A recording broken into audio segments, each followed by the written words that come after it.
All right, we should be live. All right. Great. I'd like to call to order the February 3rd meeting of the Chagrin Falls Board of Education. Mrs. Brudno, if you would please take the roll. Mr. Rankin. Here. Mrs. Garvey. Here. Mrs. Bros. Here. Mr. Kanzinger. Here. Mrs. O'Toole. Here. All right, I practiced. If everybody would please join me in standing for the Pledge of Allegiance. I pledge allegiance To the flag of the United States of America and to the republic for which it stands, one nation, under God, indivisible, with liberty and justice for all.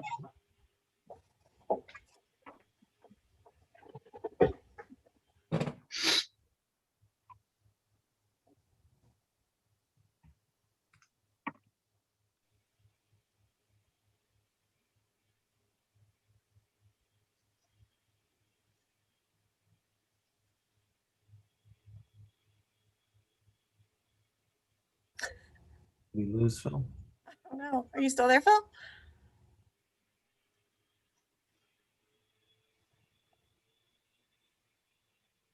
Says he's connected. Should we go ahead and do the minutes? Oh, we can't take a vote without him now. There we go. Now we lost Phil. Can I have a motion for the approval of the minutes from the January 6th organizational meeting, the January 6th regular meeting, the January 20th regular meeting, and the January 25th special meeting? I will make that motion. Second. Can I have a second, please? Second. Great. Any discussion? Mrs. Brudno, would you call the roll? Do you want to wait for Mr. Rankin to vote? Yeah. Well, go ahead and get the rest of us, and then when he comes in, we'll. Okay, Mrs. Garvey.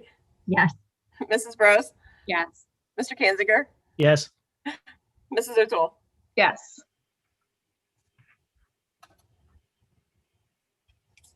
I don't know. I don't see him coming in, so I wonder if we should just move ahead. That's fine. Is that all right? I can just put the yeah. Okay. Has anyone texted him? See if he knows what's going on. Should we do that? I will do that. Thank you, Bob.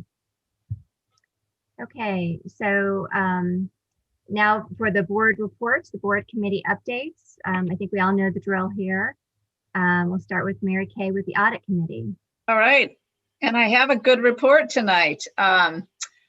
As you probably all know, the post-audit conference was held on January 7th, 2021. And here's the major takeaways from our financial audit this year. The independent auditor's opinion is what we all want to hear. And here's what they said.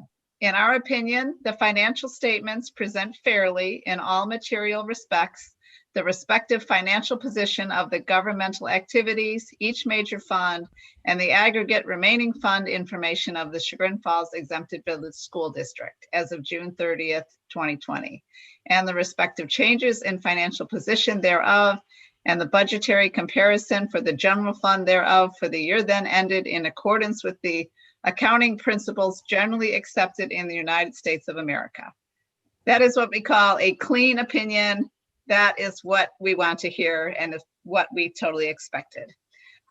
In addition to giving an opinion on our financial statements, the auditors also issue a report on internal control over financial reporting and compliance and other matters required by governmental auditing standards. And here's that report. Basically is the results of our tests disclose no instances of non-compliance or other matters we must report under government auditing standards. Exactly what we want to hear. And then also to kind of, show that they're earning their work by doing the audit, they auditors issue a management letter where they come up with things they find in the audit that could enhance our internal controls or just make, in their opinion, things better. So this year, the management letter we received has one comment, and the one comment has to do with related to how Ashley monitors compliance related to the Ohio Revised Code budgetary requirements. The auditors recommend that Ashley use the USAS system to update budgetary information. Ashley does not use the USAS system for monitoring. She would tell you she finds it outdated and cumbersome and thinks her methods are better. She uses spreadsheets to track budgetary amounts, appropriations, and actual spending so that the district does not overspend. Ashley feels that since she has had no budgetary violations, her spreadsheets are working fine. The district audit committee is fine with Ashley continuing to use her system for monitoring compliance. And then I'd also like to report that we recently heard that the auditors of state have given us their award with distinction and for our comprehensive financial report and the audit report. So congratulations to Ashley Brudno and her team in the Treasurer's Department. To receive this award, the district had to meet a number of criteria of a clean audit report. Like they have to file on time and they have to file a CAFR, a comprehensive annual financial report. There can't be any findings for recovery, material citations, material weaknesses in internal control and things like that. No ethics referrals, no findings for recovery greater than $500. Their public records have to be in order. And there has to be basically no financial concerns. So these are all things we expect, and we're very pleased that we have received a good report. So that, unless anyone has any questions, that will conclude my report. No, just congratulations to Mrs. Brudno and her team, and of course, thank you to the audit committee for all of your work supporting her. Thank you. That award is actually a reflection on the entire district because it has to do with all of our purchasing and all of our internal controls and everybody doing what they need to do so that we remain good fiscal stewards. So that's not just my team, but it's the entire district. But without your leadership, they wouldn't be doing all those things. So thank you again, Ashley. Thank you. All right, Phil, you want to take it over from here? Yeah, thank you. Apologize for that technical problem. I'm glad you couldn't hear what I said while I was off the air. Okay, Ms. O'Toole, you want to carry on with the board policy committee? I have no report for policy committee. Okay, great. Next, we have Mrs. Garvey with Business Advisory Committee, Capital Planning, and Board Finance and Budget Committee.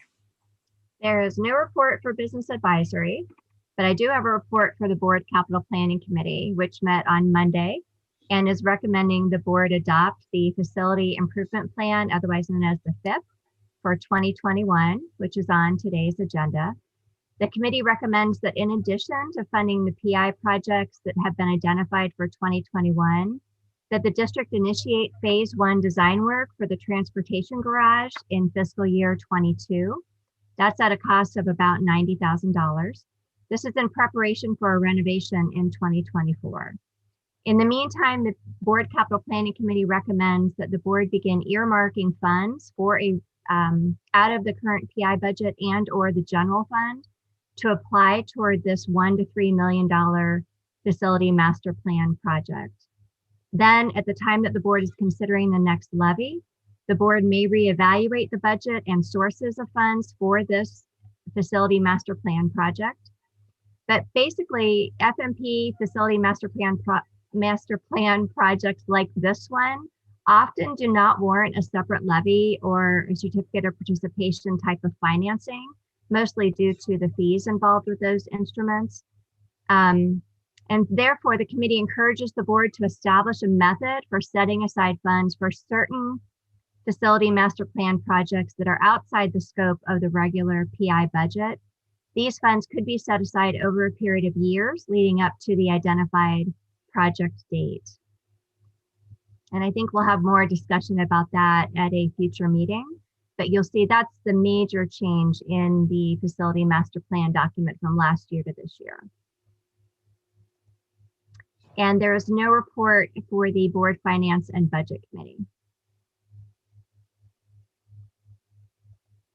Mary Kay and Catherine, would you mind sending me a copy of the notes from your board committee updates tonight? I'm writing the next Super News and I'd like to encapsulate them. Sure, they're attached to board pack, but I can send you a Word document, might be easier. That would be great. Okay.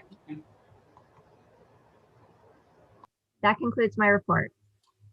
Okay, great. Thank you. Next up is record retentions, and I have no report for that. Next item is item 5A. We'd like to have a motion for that item. I know nobody wants to motion this, but I will go ahead and make the motion. In a second. It's Mary Kay took the lead. I'll second it. That was a nice moment of silence, though, Bob. I hope you recognize that we're going to miss you. All right. Any discussion over the item? It is Dr. Hunt's. It's basically a simple resignation. Any discussion? All right. You're muted, Catherine. Sorry, I was on mute. Phil, would you just give like a sentence summary in case somebody's tuning in who is not up to speed on what the resignation is about? Yeah, no problem. So Dr. Hunt is resigning at the end of this contract year, at the end of the school year, and he's accepting a position in Barrington, Illinois as their superintendent. A great promotion for him in a much larger school district in Illinois. So he's going to be greatly missed from Chagrin Falls. And yes, we get to torture him for the entire spring semester until such time. We'll actually enjoy his presence. I'll put it that way rather. And so we really enjoy our time with Dr. Hunt. And unfortunately, as part of the process, we need to accept his resignation letter. Bob, I really appreciate in your letter, you're recommitting, and we know you are, to helping us find your replacement, and that your departure date really is going to be contingent on when we can bring somebody in and schedule an effective transition. So thank you for that. I think that's really important. Absolutely. Okay. No other discussion. Mrs. Brudno, if you'd please take the roll. Mr. Rankin. Begrudgingly, yes. Mrs. Garvey. Yes. Mrs. Bros. Yes. Mr. Kanzinger. Yes. Mrs. O'Toole. Yes. Okay. Next is Superintendent's Report. So I'll turn over the floor to Dr. Hunt. Actually, it's audience participation. Was there nothing? That's actually after. Oh, I'm sorry. I'm reading it wrong then. I apologize.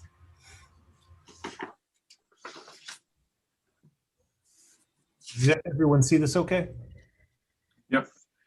Okay, I've included a lot of information in this PowerPoint, and it's more so that information is out there for the public. I'm just going to give you a quick run through of some legislation that has recently been approved that have implications, not necessarily immediately, but certainly over the next couple of years, so the board's aware of them. And I think the good news is that we're pretty far down the road on much of this already. So House Bill 123 really focused on threat assessment, school safety.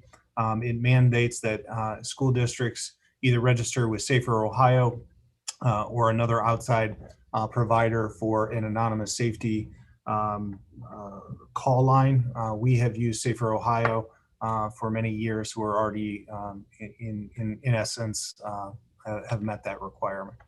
It also requires districts to submit additional data regarding disciplinary actions, mental health referrals, race and gender students subject to disciplinary actions, and number of false reports. So it does have some additional administrative responsibilities within the House bill. Probably the most significant part of this is it's mandating that every district develop a threat assessment team in grades 6 through 12. And the effective date of that would be for the 22-23 school year. Actually, last year, Ms. Rossi at the high school, Officer Mike Baldwin, and I attended a threat assessment training from Navigate, which is our safety provider. Had a national expert come in, talk through assessment, threat assessment, work on the forms, put a process in place. We've started to develop teams. So although we've got to 2022, 23 on this, and this team has kind of set stagnant, through COVID here, we have the team in place, we have process in place, we have referral forms ready to go. So again, that team is actually going to come back together here in the spring, and then we're well ahead of this mandate. I did ask that Officer Baldwin come to, I think it's our first meeting in March, just to give a brief update, and I'll ask him to specifically talk about threat assessment in more detail so the Board of Education can get some of that information. It also, the bill also mandated that schools serving 6 through 12 provide at least 1 hour class period in the following areas: suicide awareness and prevention, safety and violence training, and social inclusion, all of which we currently incorporate. But we will want to look at the pervasiveness in terms of reaching all students with those things. So that'll be work that has to be done as we go forward. So the last part of this bill basically allowed for each school to designate a student-led violence and prevention group. It doesn't mandate, but that is something that's supported. And then that school buildings must incorporate the threat assessment plan in their broader safety plan. So we have to file every year a safety plan with the state of Ohio. It not only covers the district levels, but each building. So these threat assessment teams and plans will have to be included in that going forward. So that really covers that section or that bill. Jumping over to House Bill 436, this is really focused on dyslexia screening and services. The work has been kind of ongoing over the last couple of years, and I know, when Lisa Shannon was here, she was having conversations. Rachel was really involved with it. Jen Banco is now heavily involved with it as well. And I think the good news for this is a lot of these mandates we're either hitting right now or kind of have plans and thoughts to do this. But you can see with House Bill 436, it requires the Ohio Department of Education to develop an Ohio Dyslexia Screening Committee to really look at best practice methods for screening, intervention, and services for children with dyslexia, determine what the PD requirements will be. So there will be PD professional development requirements for staff.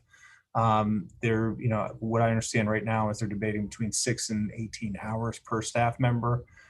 Maintain a list of courses that fulfill that PD requirement, and then look at ratios in terms of number of students to number of teachers in servicing this.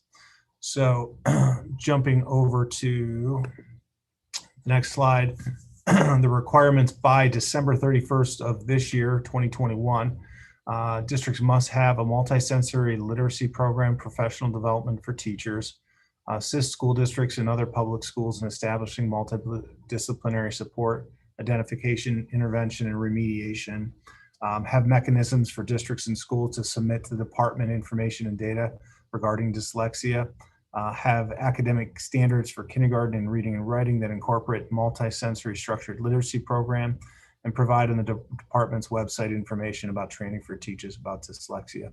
So that's the requirements of ODE. Some of the specifics locally here is we already use iReady within the district. It's a diagnostic tool for basic literacy in grades K and K through 2 right now. We also use DIBELS 8. So within those two instruments, there's also professional development that can be offered and accessed. So I think you can see where this is going. We have the things in place. to kind of meet these mandates as we move through them.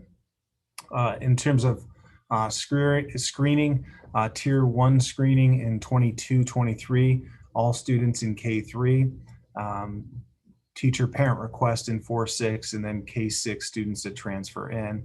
And I already mentioned that we have these screening tools in place currently. In 23-24, it goes to all kindergartners, and then parent teacher request 1-6. I didn't put it on there, but I think that also applies to K6 transfers into the district. So as we move into this, from a tier 1 perspective, I think we're in pretty good shape. If we look at tier 2 screening,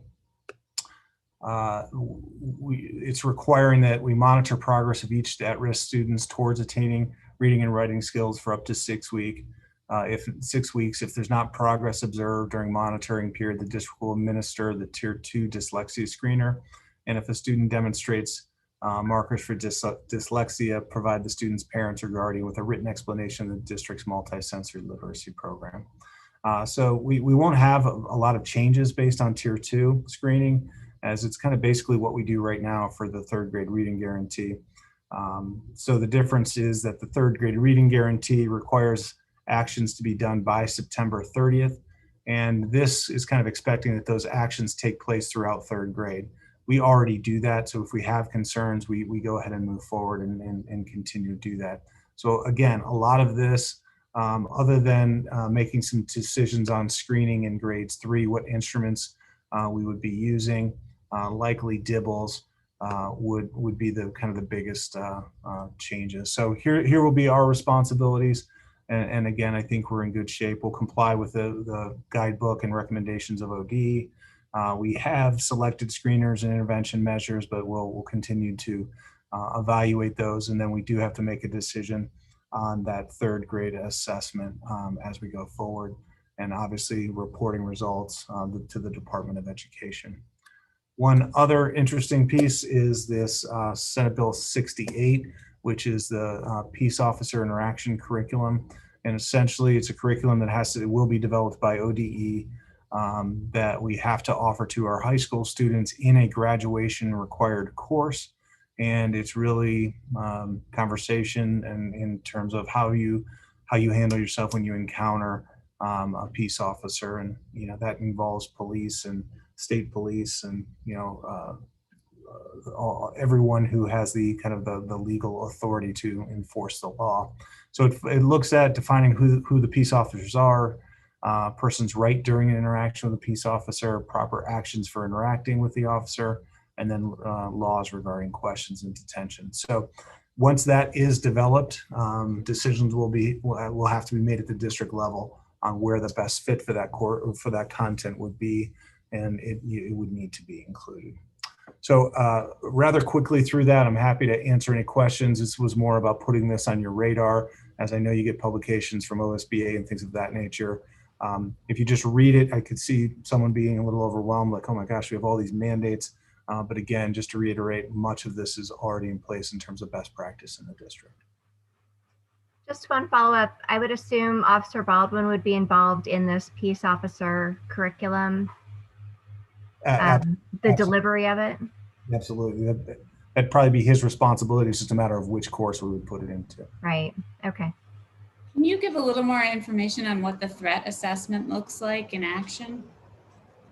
Yeah, so it is essentially a team of individuals that come together and go through a process that analyzes a threat. So if we get a Safe School Hotline report, for example, and there's one other piece of information that leads us to believe that might be credible, you'd bring the threat assessment team together to start to investigate and evaluate documents, reach out to teachers that have interacted with the student, bring in, obviously, Officer Baldwin as a key member of that, and you go through a process that takes you kind of through identifying what level of threat it is, and if it's identified, certain levels have certain interventions. So it's a really thoughtful process, and we'll walk through that with you, that hopefully, rather than just reacting, responding, we're starting to be able to follow and monitor and get interventions in place.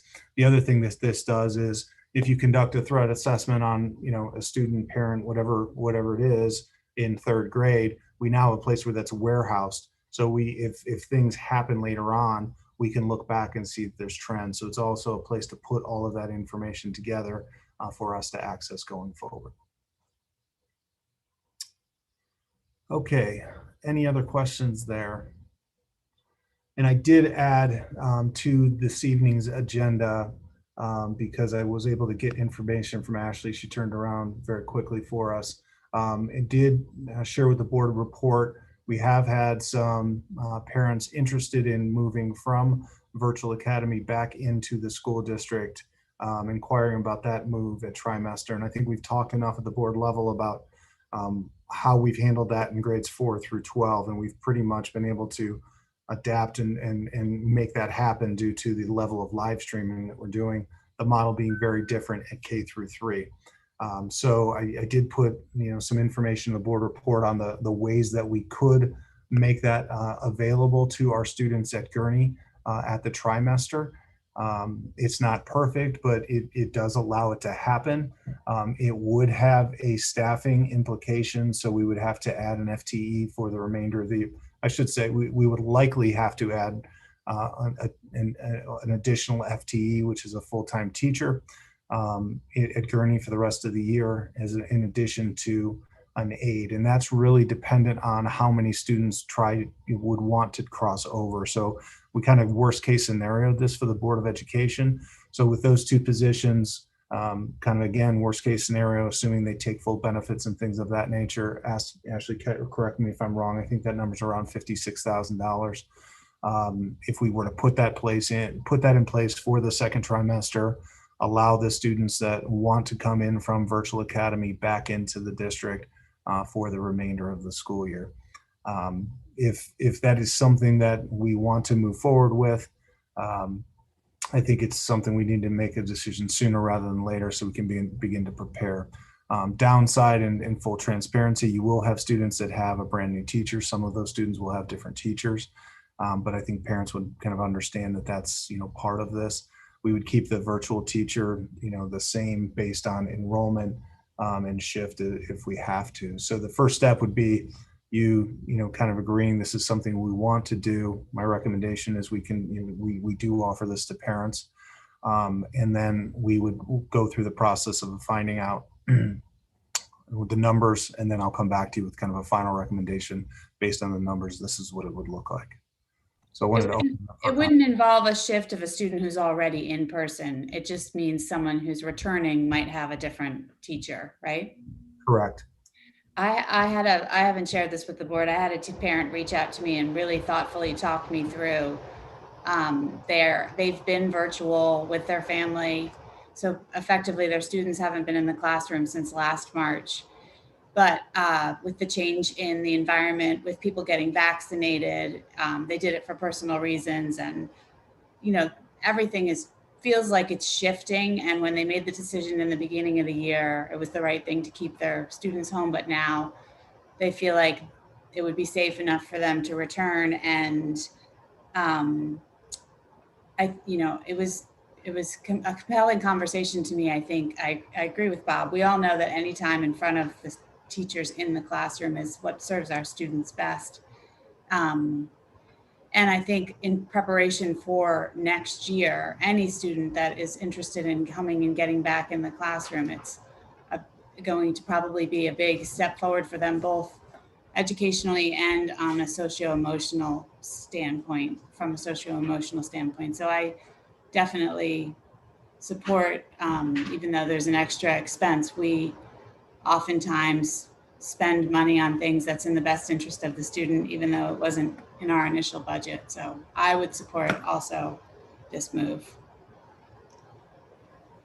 I echo that. I think this is definitely in the best interest of students, especially at those grade levels, getting them back in front of a teacher if they want it. And also, I know, Bob, you'll do a great job communicating out kind of the pluses and minuses of this decision for those students, so the parents can really weigh what's in the best interest of their student when making the decision.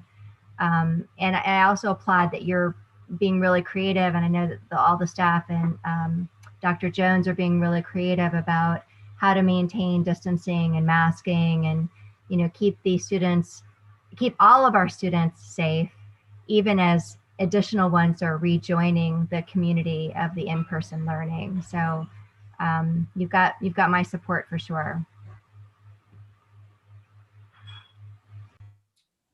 I'll second everything that's already been said, or second or thirded. And yeah, and I think that, the more that we can get in the in-learning model, we're going to see ourselves accelerating even more so than we have been. Have you, do you have indications about numbers yet, or no? You're just.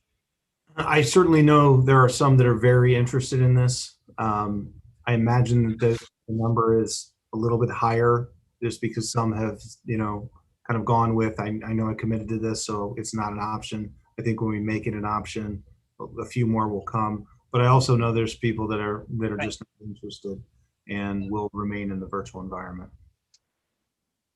Very good. Did you say, is there a cap of how many kids can come back from virtual? At some point, will you have to cap it? There's not. We're going to make it available for all, but they're going to have to commit, for the third, at the end of the third trimester, you're committing for the remainder of the year at that point. Be Because virtual? yeah, we'll have to staff, and that's at Gurney, Greg. And in the other grade Right. level, we can let people come back in. I mean, but if everyone came back virtual, if everyone who was virtual came back in person, could we handle that with spacing and stuff? We could. Okay. I just don't think it will work out that Yeah, I easily. understand. Yeah. You take that cost away if that were to happen.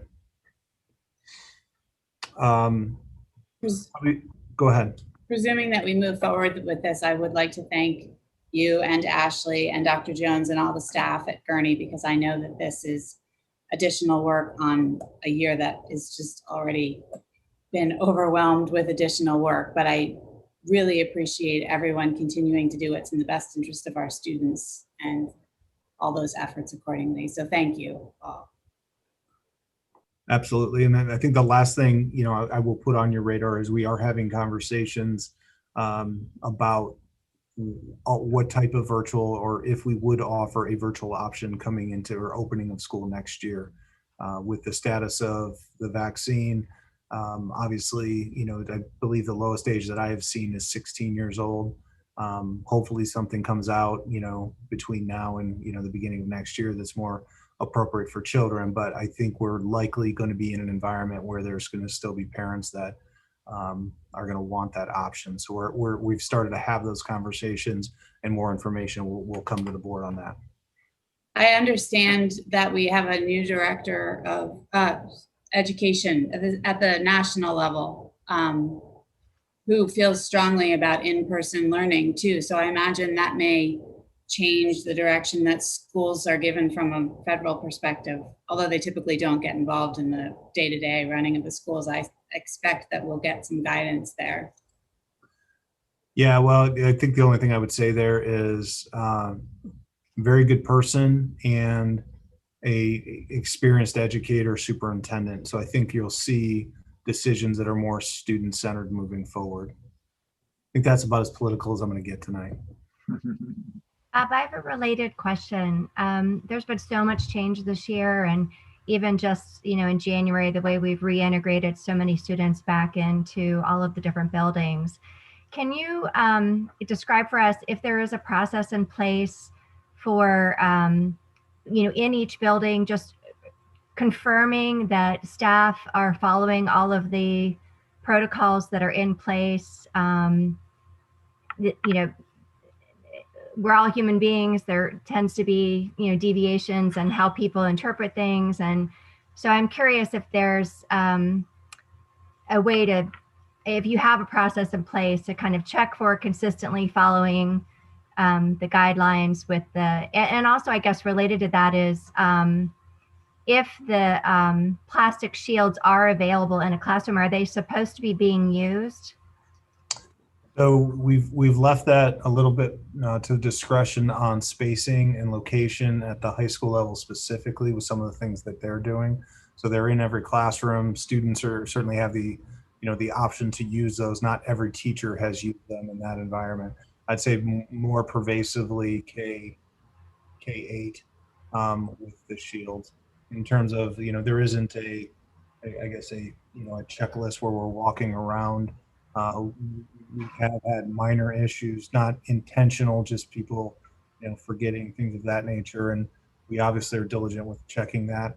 There will be another wave of not encouragement, reminding, especially if we vaccinate our staff next week. I think that may start to provide a false level of security, especially we all know there's going to be at least 2 vaccines, assuming we're going to get Pfizer. So we're going to have to kind of, re-educate and reconfirm that these practices still need to be in place to keep everybody safe. So I think that piece will be there as well. That's great. That'll be another touch point. I know it's hard for students sometimes, and I generally, the whole world has different opinions and different comfort levels with what risk they're willing to undertake in their activities. And I'm sure we have students that are experiencing some degree of anxiety about being back in the classroom and might be reticent to bring up if a fellow student, wasn't covering their nose, or if they wanted to use the plastic shield, but they were the only student in the classroom. And so if we can help encourage staff to, reach out and let students know that this is, what they feel is best for them is what we want to be doing, and that above and beyond the regular protocols that we already have as expectations. And then also I think parents are really relying on us to hold to our word of the types of safety measures that we have in place. And I know we're all doing the best that we can. And so I think a reminder to staff would be great as you have that opportunity. Sure. And I would encourage anyone that, if there are problems or that seem to be consistent, to please just let us know, and we'll certainly address and work with those people. But I think by and large, people have been extremely respectful of the necessary mitigation strategies, and have taken them very, very seriously. That's really good to hear. Thank you. And one other quick informational question, Bob. I know last time we talked about the number of people and number of students in virtual academy versus the total population. We were around 12% last time. Is that 12% kind of across all campuses, or does it vary? It varies, Phil, and I'd have to pull the numbers for you. And I know Mike's on, so maybe he can shoot those to me and I can get them to you. I gave you in the board report last week the Gurney numbers. We had 22 in kindergarten, 8 in first grade, 23 in second, and 17 in third. So, that gives you almost 70 students at Gurney. Yeah. I think maybe percentage wise, it's fairly equal, but I can give you a grade level breakdown and throw it in a board report so you have that information. Okay, that'd be great. Yeah, as we saw in last week's board report, you're citing some numbers, and I wondered how that percentage was playing out across campuses. So, okay, thank you. That would conclude my report. All right, thank you very much. On to item number 7, which is audience community participation, where we invite members of the community to address the Board of Education. I know I haven't had any this week. Mrs. Brudno, have you had any? I have not. Nope. Dr. Hunt? Dr. Hunt? I have not. Okay. Okay. All right. So just remind folks that if they do want to reach out to us, feel free to email myself, Dr. Hunt, or Mrs. Brudno, and we can put you on the agenda.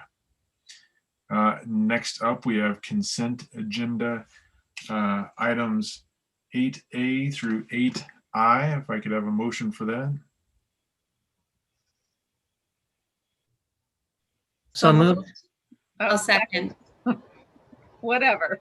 When it rains, it pours. Did you get it, Ashley, or do you need me to call the tie? I think you got it. I couldn't hear you. Mr. Kanziger motioned and Mrs. O'Toole seconded. Next time. Moved, not motioned. All right. Dr. Hunt, if you'd like to walk through these items. In consent, I don't know that there's anything specific I would pull out. Maybe spring supplementals, we're adding those, and hopefully things will go forward as we prepared. Winter sports has been a little bit of challenging at times with multiple teams being quarantined. I'm going to use this opportunity real quick. We've had different people call us about the CDC quarantine timeframe being shrunk to 10 days. We've retained 14 days, 10 days with a negative test result and a letter from doctor, 14 days without in school, and 14 days for athletics. That is a non-negotiable with our health department. Cuyahoga County's been pretty firm on that. In fact, there's been districts that have tried to go with 10 and they've been kind of called out on that. So just, if you get questions on sporting teams, the 14-day quarantine is a non-negotiable. I think everything else in here is pretty standard, Mr. Rankin. Okay. All right. Thank you. Any other discussion? All right. Mrs. Brudno, if you'd please take the roll. Mr. Rankin, Yes. Mrs. Garvey, Yes. Mrs. Bros, Yes. Mr. Kanziger, Yes. Mrs. O'Toole. Yes. Okay, next up, superintendent's recommendation. First, we'll parse out item 9A. Would you like to address that item? Motion first. Oh, I'm sorry, a motion? I move for item 9 to accept item 9A. All right, thank you, I'll Sharon. second that. All right, thank you, Catherine. Item 9A is a recommendation to approve Kristen Rankin for long-term leave position. Kristen's been servicing and students and helping them in our RTI center at the high school, doing a great job. So this is a leave replacement for the remainder of the school year. Okay, Ms. Brudno, if you'd please take the roll. Mr. Rankin, All abstain? Mrs. Garvey, Yes. Mrs. Bros, Yes. Mr. Kanziger, Yes. Mrs. O'Toole. Yes. You think she's watching? She's Is she watching, Phil? You want to give a shout out? She would love it. No, thank you very much. She appreciates it. She works very hard. I appreciate your support. Next up, we have items 9B through 9D. If I could have a motion. So moved. I'll second. All right, thank you. And Dr. Hunt? So to clarify, B and C, those are not additional positions. Item B is a long-term replacements for a substitute position for the remainder of the school year in our middle school social studies specifically. Item C is a recommendation to employ Sheila Paskey. Sheila is currently a legal assistant. If you know of Delia's background, Delia and Sheila know each other. Delia's been a great asset in addition to our administrative staff here. This position will fill where Angel James left and took over for Jan Hancock in the high school. So again, not an additional position. Item D, Mrs. Garvey did a good job kind of describing the recommendation for the facility improvement plan. The only thing I would add is I'd like to thank Mr. Wolfter, Mrs. Brudno, Mr. Nace. There's a ton of work that goes into preparing this, getting it ready. We obviously had to make some reductions and some modifications to this plan last spring, and we've done so again lately. So I appreciate all of their time and effort on this. And I think from a process standpoint, although it's taken us a while, this is starting to kind of fall in line with the capital planning committee and this report coming to the board and really tracking and strategically looking at how we spend our dollars. So I appreciate their efforts and work on this. I would echo that. And I think the preparation prior to our meetings has really helped our meetings to be efficient and informative, and respectful of the time of our community members who, participate in that as well.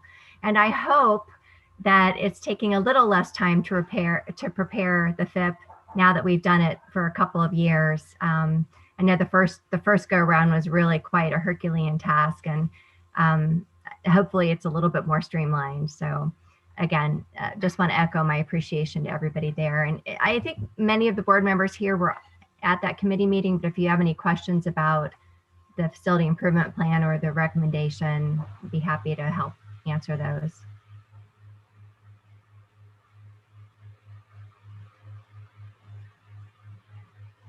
All right.